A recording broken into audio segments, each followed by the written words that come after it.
नमस्कार, आप सभी का स्वागत है लव इनफाइनाइट चैनल में। यहाँ पर आप बहुत सी पर्सनल रीडिंग ले सकते हैं, एस्ट्रोलॉजिकल रीडिंग ले सकते हैं, सिंपली गाइडेंस ले सकते हैं। गाइडेंस की ज़रूरत नहीं है तो अपनी एक लाइफ स्टोरी को शेयर कर सकते हैं। जिनके साथ कभी आप शेयर नहीं कर पा रहे हों, कोई है नहीं सुनने वाला, तो आप मुझसे शेयर कर सकते हैं। जस्ट सिंपली आपको टेक्स्ट मैसेज करना होगा 8307788247 पर, और वहाँ पर पेमेंट की अदायगी के बाद आप काम से ले सकते हैं। चलिए, बहुत सारे मेरे पास आते हैं क्लाइंट्स, तो वो ये कहते हैं कि हमारा ट्विन फ्लेम जैसा नहीं लगता है, नार्सिसिस्ट तो नहीं है क्या, हम नार्सिसिस्ट से डील कर रहे हैं। तो किरण ने भी यही सवाल पूछा था कि नार्सिसिस्ट एंड ट्विन फ्लेम में अंतर क्या है। इनका सवाल ले लेते हैं, हो सकता है कि आपके मन में भी इस तरह का सवाल हो। तो देखिए, मैं कोई साइकोलॉजिस्ट या कोई डॉक्टर नहीं हूँ, साइकियाट्रिस्ट नहीं हूँ, लेकिन मैंने बहुत सारी स्टडी की है और साथ ही साथ इन सभी डॉक्टर्स के चक्कर भी बहुत काटे हैं अपने ट्विन फ्लेम स्टेजेस पर। तो मैं समझ सकती हूँ कि क्या क्या स्टेजेस होती हैं और कितना दुख और पेन आपको महसूस होता है, और वाकई आपको लगता है कि ये नार्सिसिस्ट है। स्टार्टिंग में मुझे भी यही लगा था। ट्विन फ्लेम की वीडियोस या नॉलेज होने से पहले मेरे सामने नार्सिसिस्ट की वीडियोस आई थी और मैंने सर्च करना शुरू करा, तो मेरा दिमाग घूम गया था और मुझे लगा यस, या मैं किसी पागल के साथ हूँ या मैं पागल हो रही हूँ।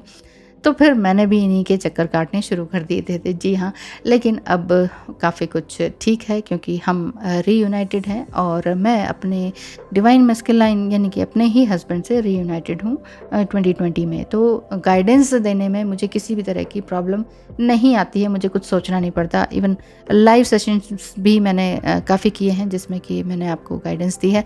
अभी बिल्कुल अब टाइम नहीं हो पाता है लाइव आने का, ना टैरो पर, ना वैसे डीएम वगैरह के बारे में जानकारी देने का, क्योंकि 4 चैनल्स हैं जो कि काफ़ी बिजी रखते हैं मुझे। चलिए शुरू करते हैं। 5 टाइप्स ऑफ एनपीडीज होते हैं, मतलब कि नार्सिसिस्टिक पर्सनालिटी डिसऑर्डर्स होते हैं। और ट्विन फ्लेम की बात करें तो वो 2 टाइप्स होते हैं, वो मैं बाद में बताऊंगी। पहले ये बता देती हूँ।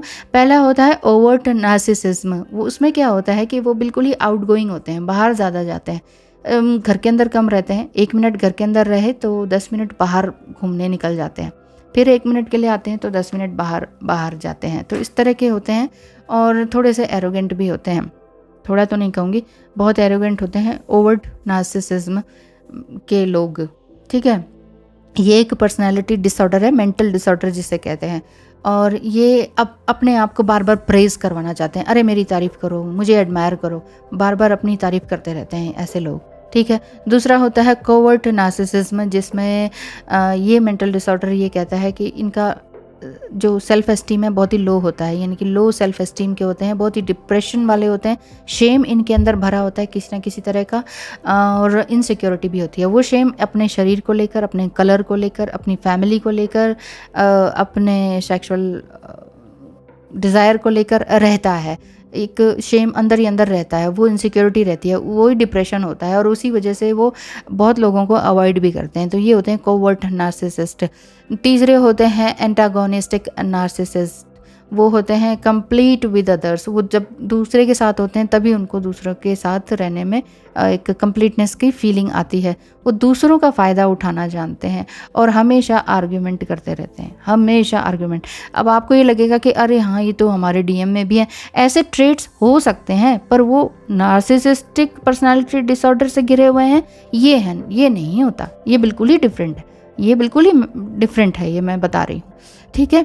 तो पहले मुझे यही लगता था, लेकिन मैंने इसको बहुत डीप स्टडी किया है 6-7 महीने तक नार्सिसिज्म को। उसके बाद ही समझ में आया कि नार्सिसिज्म नहीं है तो ट्विन फ्लेम है, ये तो पास्ट लाइफ का कनेक्शन है, कटेगा नहीं कभी भी। तो ये था। तो ये इस तरह से आर्गुमेंट करते रहते हैं।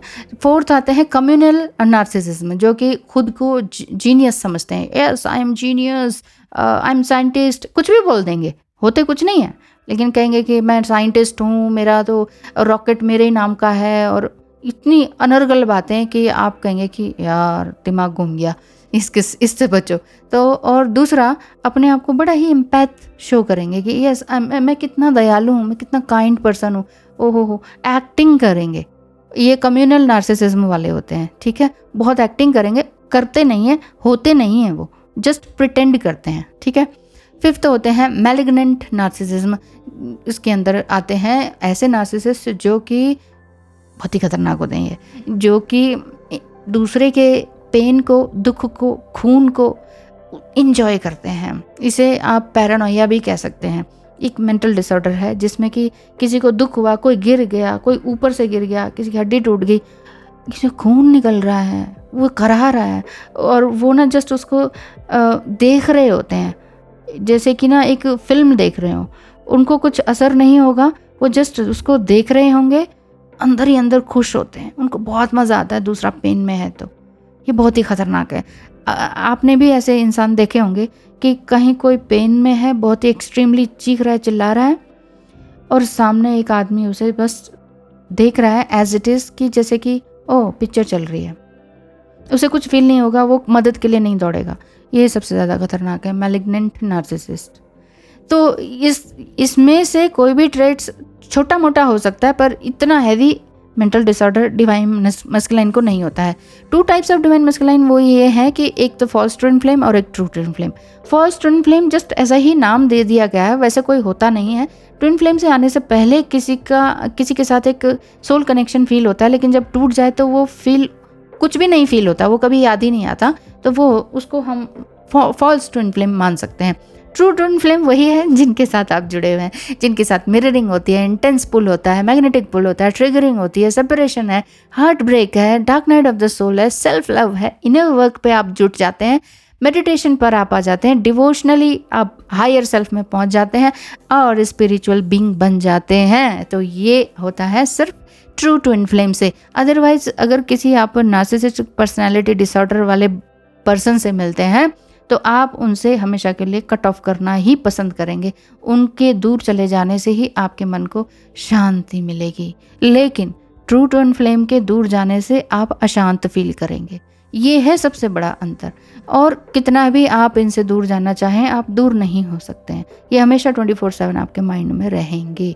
चाहे आप खा रहे हैं, पी रहे हैं, घूम रहे हैं, पिक्चर देख रहे हैं, आपके माइंड में इनकी पिक्चर चल रही होती है।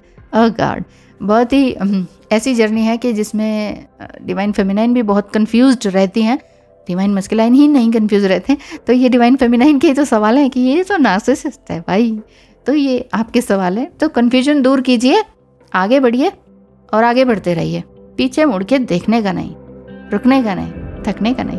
क्यों, सही कहा ना। धन्यवाद, नमस्कार।